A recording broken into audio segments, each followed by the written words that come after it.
మా ద్వాదశ రాశుల వారందరూ కూడా వారికి వారు సులభతరంగా పాటించవలసిన పరిహారాలను తెలియజేస్తారా? 12 రాశుల వారు ప్రతివారు తమ వ్యక్తిగత దైవాన్ని ప్రార్థించుకుంటూ ముందుకు వెళ్ళడం ఒక విధానం అయితే, దానిలో భాగంగా మీ వ్యక్తిగత దైవ ప్రార్థనతో పాటుగా సమయము అవకాశము లభ్యమైనట్లయితే తప్పకుండా అమ్మవారికి సంబంధించిన ఆరాధన చేయడం అనేది చాలా వరకు అనుకూలమైన ఫలితాలు ఇచ్చే అవకాశం అనేది ఉంది.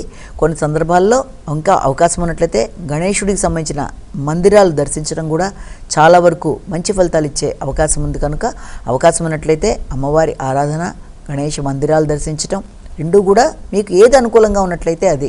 అమ్మవారికి సంబంధించిన ఆరాధనలో అమ్మవారి అష్టోత్తరాలు కానీ, నామాలు కానీ, అమ్మవారికి సంబంధించిన లలిత సహస్రనామాలు ఏది మీకు అనుకూలంగా ఉన్నట్లయితే అది చేసుకోవడం కానీ, ఒకవేళ వినడం కానీ ఏది మీకు చేసుకోవడానికి అనుకూలతో అది చేసుకుంటూ ముందుకు వెళ్ళడం వల్ల తప్పకుండా మీకు తద్వారా మానసిక ప్రశాంతత, శ్రేయస్సు, అభివృద్ధి, గోచారీత్యా ఎదురవుతున్న సమస్యల్ని, చిన్నపాటి సమస్యల్ని అధిగమించగలిగిన శక్తి, అదేవిధంగా ఏదైనా ఎదురవుతున్న నెగిటివిటీస్ని అధిగమిస్తూ ముందుకు వెళ్ళడానికి సంబంధించిన విషయాల్లో అభివృద్ధి అనేది ఏర్పడుతుంది. కనుక మీ వ్యక్తిగత దేవతా ప్రార్థన అయినా పర్వాలేదు, అమ్మవారి ఆరాధన అయినా పర్వాలేదు, ఏది మీకు అనుకూలంగా ఉంటుందో అది చేసుకుంటూ ముందుకు వెళ్ళడం బట్టి అననుకూలతని అనుకూలంగా మార్చుకుంటూ ముందుకు వెళ్ళే కార్యక్రమాలు మీకు ప్రశాంతంగా ఉంటాయని మనం ఇక్కడ భావన చేయొచ్చు.